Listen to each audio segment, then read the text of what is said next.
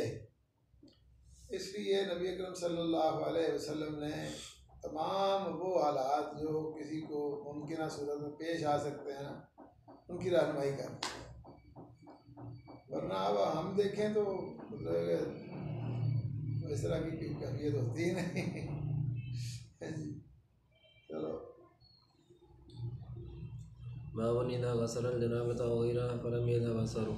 हाँ जी, जब जनाबत या इसके अलावा कोई और चीज़ धोए, नजासत तो ख़त्म हो जाए या जनाबत ख़त्म हो जाए लेकिन उसका असर यानी धोने का असर अभी बाकी है, अभी गिल्ला है, कपड़ा तार है, खुश्क नहीं हुआ, तो उसे इस्तेमाल कर सकते हैं, वहाँ हाँ कर सकते हैं। हदसना मूसा बिन इस्माईल क़ाल हदसना अब्दुल वाहिद क़ाल हदसना अम्रु बिन मैमून क़ाल समिअतु